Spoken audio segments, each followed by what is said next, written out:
নিয়ে গেল অফিসে, কি খাওয়ালো? ডাল ভাত সবজি পাঁপড় চাটনি রসগোল্লা ইত্যাদি ছিল, থাল একটা। খেলাম আর আল্লাহর কাছে শুকর আদায় করলাম, আল্লাহ রুজি তুমিই মাপো। সেই লোকটা বাহানা, রুজি আল্লাহ মেপেছে। সেই অফিসার বাহানা, রুজি আল্লাহ মেপেছে। আমি নিয়ত করেছি ত্রিপুরায়, আল্লাহ বললে আর আমি নিয়ত করেছি তুই এয়ারপোর্টেই খাবি। আল্লাহ তাআলা আমাকে এয়ারপোর্টে রুজি মেপেছে, তা আমি ত্রিপুরায় খাবো বললেও খাওয়া হবে না। আপনার মৃত্যু যেখানে লেখা আছে, আল্লাহর কসম 5টা জিনিসকে আল্লাহ গোপন করলেন। কটা বললাম? 5টা, পৃথিবীর মানুষের কাছ থেকে। নাম্বার 1, যেমন আপনাকে বলে দিই, অনেক মানুষ আপনারা ভাবছেন, বৈজ্ঞানিকরা ভাবছে পৃথিবীটা ধ্বংস হবে, বিশ্বাস করতে লেগেছে। আজকে ভারতের ওই কুত্তা মিডিয়ারা বলছে ये कुदरती बाला है, और हम लोग 1400 साल से हमारे रसूल और हमारे साहबी हमारे अकाबीर हम कह रहे हैं अल्लाह एक है और सबसे ज्यादा ताकत अल्लाह ही के पास है। আল্লাহর কাছেই সবথেকে পৃথিবীর শক্তিটা আল্লাহর কাছেই আছে। ওই জন্য আল্লাহ কোরআনে বলেছে সূরা কাহফে, ইন্না জাআলনা মা আলাল আরদি জিনাতাল লাহা লিনাবলুয়াহুম আইয়ুহুম আহসানু আমালা। হে আমার নবী, আমি এই গোটা পৃথিবীটা সুসজ্জিত করেছি শুধুমাত্র আমার বান্দাদের জন্য। আমি খালি তাদের কাছে একটা জিনিস চাই, আইয়ুহুম আহসানু আমালা, তারা যেন ভালো আমল করে নিয়ে আসে। আজ থেকে নিয়ত করুন সবাই নামাজি হব, জোরে বলুন ইনশাআল্লাহ। নামাজ যুবক দিকে বলে যাচ্ছি, যুবতী দিকে বলছি, নামাজ ছাড়বেন না। বেঈমান কাফেররা আপনার মাথায় চেপে বসেছে, কিয়ামতের সিমটম পাওয়া যাচ্ছে, আলামত গুলো প্রকাশ হচ্ছে। শুনেলেন কিয়ামতের তারিখ আল্লাহ বলেননি, কিন্তু নবীজি সাল্লাল্লাহু আলাইহি সাল্লামকে আলামত গুলো বলে দিয়েছেন। রাসূল সাল্লাল্লাহু আলাইহি সাল্লাম হাদিসে আলামত গুলো বর্ণনা করেছেন। সেই আলামত গুলো আমরা উলামারা বুঝতে পাচ্ছি, আলেমরা বুঝতে পাচ্ছি যে আলামত গুলো চলে এসেছে, একটা একটা করে আসছে।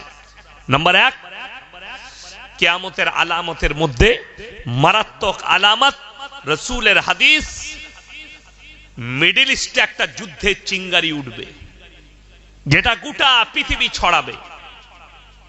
মিডল ইস্ট মানে শুনেলেন, আল্লাহ তাআলা গোটা পৃথিবীর মানুষকে, আপনি মনে করেন না আপনার বাড়ি স্বরূপনগরে, তো কিয়ামতের দিনে আল্লাহ তাআলা আপনাকে স্বরূপনগরেই তুলবে না। মানুষ কবর থেকে উঠে ছুটতে শুরু করবে। কোথায়? গোটা পৃথিবীর মানুষকে আল্লাহ জড়ো করবেন আল আকসার ময়দানে। কিয়ামতের ময়দান হবে, ওই আল আকসার ময়দানটাই হবে কিয়ামতের ময়দান। গোটা পৃথিবীর মানুষকে আল্লাহ জড়ো করবেন। কিয়ামতের পূর্বে রাসূলের হাদিস মোতাবেক 20 কোটি মুসলমানের প্রাণ যাবে যুদ্ধে। পৃথিবীতে আছে কত? 250 কোটি। রাসূলের হাদিস, খোরাসান থেকে একটা দল বের হবে, এবং যে দলটা বেরোবে তারাই হবে পৃথিবীর সবথেকে সম্পদশালী। সেই যুগে তাদের কাছে সব থেকে দুনিয়ার বেশি সম্পদ থাকবে। আপনাদিকে একটা বিজ্ঞানের উক্তি দিয়ে বলছি, বর্তমানে জানেন মাটির তলায় সব থেকে দামি সম্পদটা কোন দেশে আছে? কোথায়? আফগানিস্তানে। খোরাসান শব্দের অর্থ হচ্ছে পাহাড়, পর্বত, উঁচু নিচু জায়গা।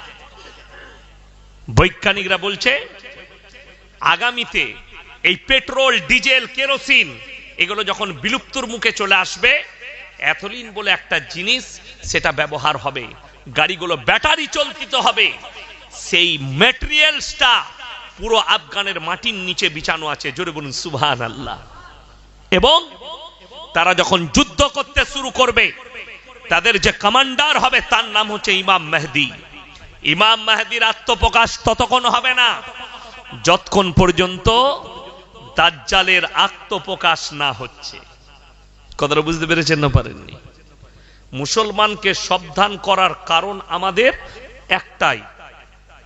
আজকে মুসলমান কত ঈমান হারাচ্ছে তার কারণ বলে দিই। কিসের জন্য ঈমান হারাচ্ছে? কিছু আশ্চর্য জিনিস দেখে নিলে আপনি আপনার ঈমানকে আর কন্ট্রোল করতে পারছেন না।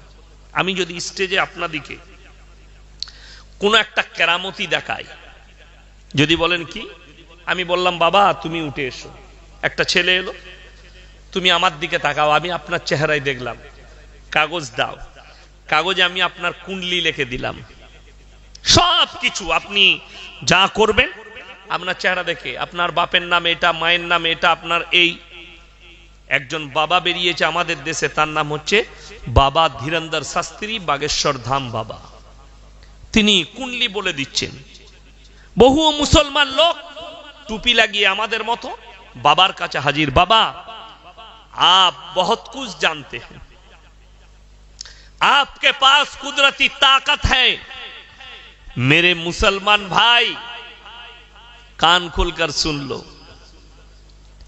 ये तो छोटा दज्जाल है, बड़ा दज्जाल आना बाकी है।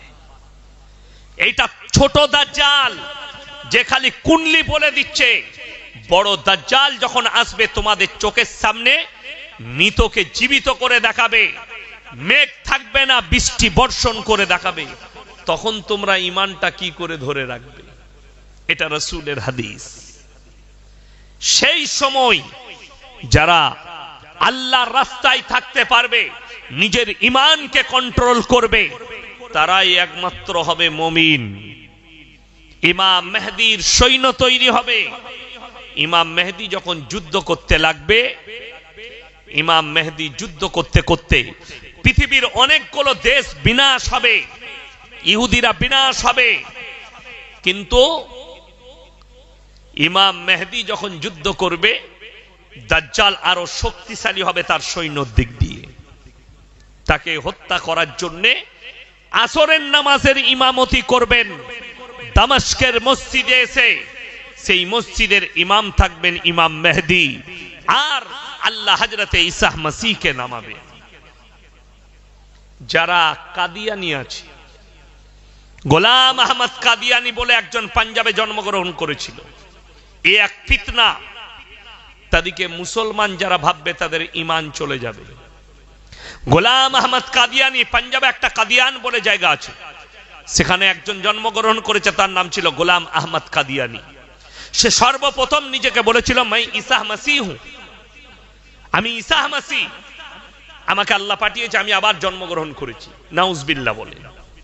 যখন সমাজের লোক বলল যে ভাই ঈসা মসিহ তো কিয়ামত से पहले आएंगे, ये तो कुरान और हदीस है रसूल के, তখন সে বলল नहीं मैं ঈসা মসিহ नहीं, मैं आखिरी नबी अहमद हूं। জোরে বলো নাউজুবিল্লাহ। অথচ কোরআনে আল্লাহ নবীদের দরজা বন্ধ করে দিয়েছেন। আল্লাহর হাবিব সাল্লাল্লাহু আলাইহি সাল্লাম বলেছেন, আমার পরে যদি আল্লাহ নবুয়তের দরজা খুলে রাখতেন, হযরতে উমরকে আল্লাহ নবুয়ত দান করতেন। জোরে বলুন সুবহানাল্লাহ। অর্থাৎ নবুয়তের দরজা বন্ধ হয়ে গেছে, পৃথিবীতে আর কেউ নবী আসবে না, কিন্তু পৃথিবীতে কিয়ামতের পূর্বে মুসলমানদের দল হবে 73-73টা। এখন আপনাদের 24 পরগনা থেকে এক ব্যক্তি, ভদ্র মানুষ আমাকে ফোন করেছিলেন, চাকরি করেন, বলে হুজুর মোবাইলে, ইউটিউবে, ফেসবুকে অনেক দ্বন্দ্ব দেখছি আলেমদের মধ্যে, তো আপনারা যদি এক জায়গায় বসে এটাকে মিটিয়ে নেন তাহলে কিন্তু ভালো হবে।